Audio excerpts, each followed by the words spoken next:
Hi, this is Carolyn, and today I'm playing with water-soluble oil paint to make monotypes or monoprints. So last week I was working with water-soluble oil paint making botanical prints. I did make a video on it. If you haven't seen it, you can see it on my channel, and that dirtied the plate. As you can see here, I'm cleaning the plate with spritzed water and a paper towel. Super easy cleanup. What I want to play with today is just mono printing. I'm keeping myself to 2 layers so that things don't get too complicated and I can figure it out. So I thought I'd start with a subtractive technique for 2 reasons. One is I like the effect of the rolled paint when it prints on the paper. It's so nice and velvety smooth as opposed to brushing the paint on the plate and then picking it up. And secondly, I just love negative drawing. I'm just trying this out for the first time here and I'm flying by the seat of my pants. So circles are pretty easy. I thought I'd start with circles, give it a whirl.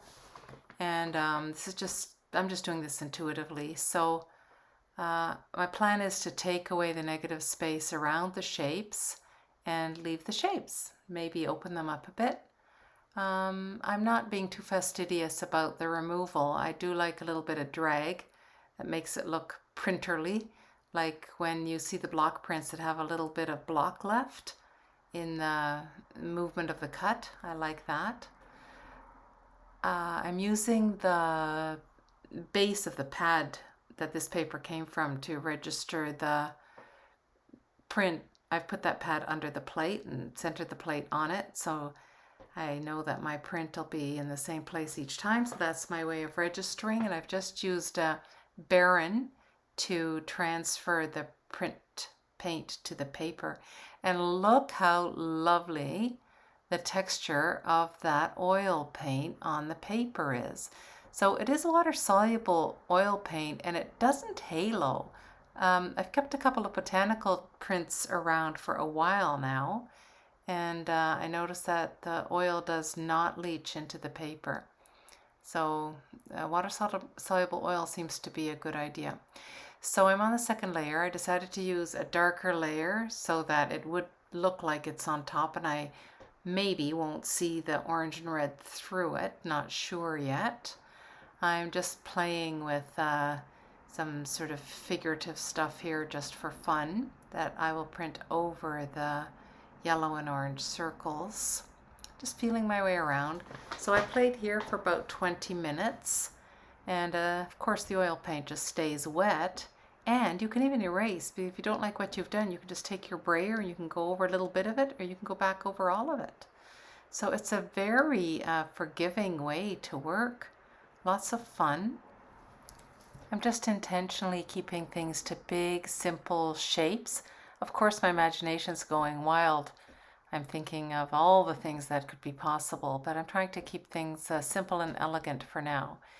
So there we go, registering that same print at the corners of the cardboard. Looks like my jelly pad isn't on there straight, but hopefully it was the same as the last time I pulled. And with the Baron again, pressing the black drawing now onto the first layer of the paper. And let's see how that looks. Well, it worked pretty nicely. The composition isn't great. Some unfortunate placing of shapes and stuff there.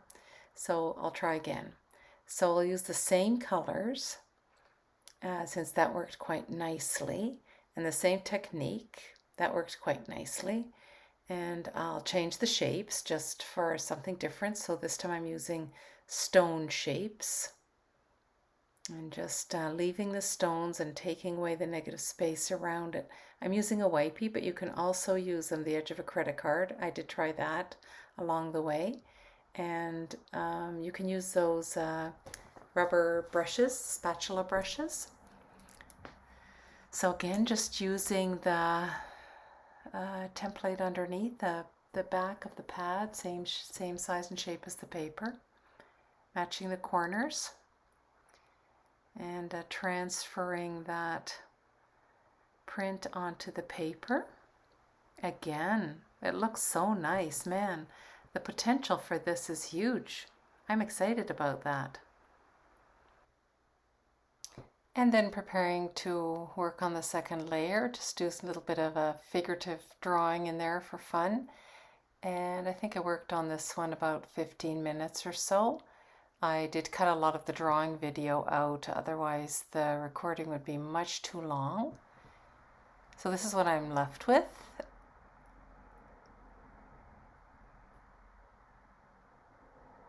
This is 140-pound multimedia paper, by the way. I think it's Canson's. And I also cut a lot of the rubbing out of the recording.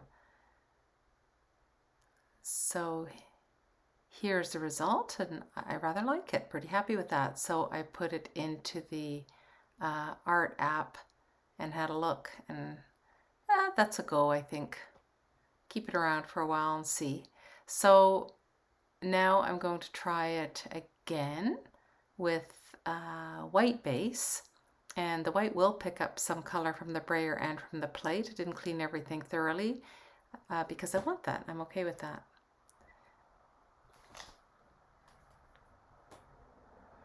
So this time I want to make the base white or light, and I'm not going to draw into it, and then I'm just going to draw into the second layer. And my idea here is to make two prints. So I have noticed going along that there's a lot of water-soluble oil paint still left on the plate after I pull, so I think I can pull twice. So I'm going to try two. So here's the first one. I always try to make sure I really get those edges, because I've had a lot of mistakes where I have chippy edges from not being careful or getting too excited about what's happening in the middle. So that's the first one. And then I'm using a second piece of paper in an effort to make two the same prints this time.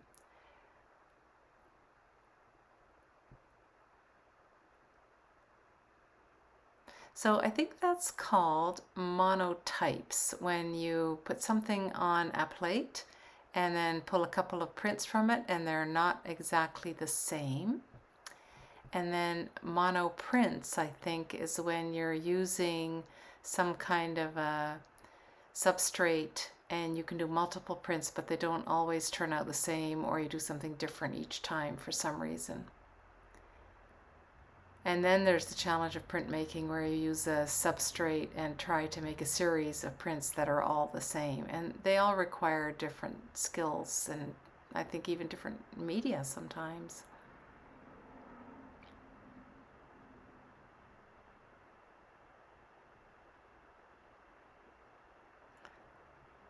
So the one little challenge I've encountered is that sometimes the oil paint can leave little gunky areas, and that transfers over to your print. So it's probably best to roll the paint out on a separate plate and then roll it onto your printing plate. I'll get there eventually, I guess. So this is a bit more of a detailed drawing, and I would say I probably took about half an hour on this one. I used some different tools on this one. I used some sticks, and I used the end of a knife, a plastic knife, a palette knife, and I think that's it for this one. Oh, and I used the end of a pencil eraser as well to try that, and that was okay, but it doesn't pick up for very long. If you have a short line, it picks up, but then it just kind of drags and smears the paint through. So that wasn't too satisfactory. Didn't really lift the paint. Your fingers work. A wet Q-tip works. I'm using a wet one here. I'm just having fun with this, using repetition on the design.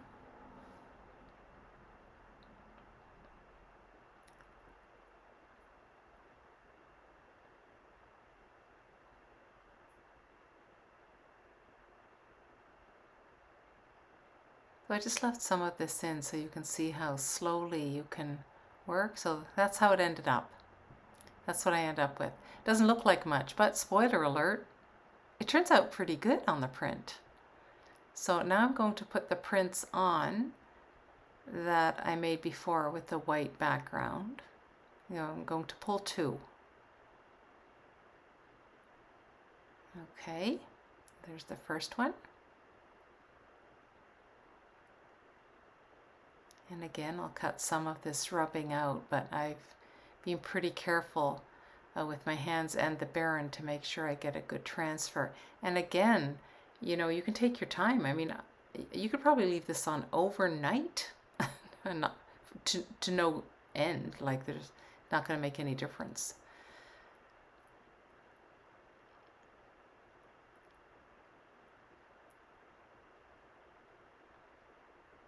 All right, and I'm going to pull the second one. So we just definitely get 2 good prints from this, and of course next time I'm going to try 3. See what happens there. Perhaps it depends on the kind of paper you're using as well.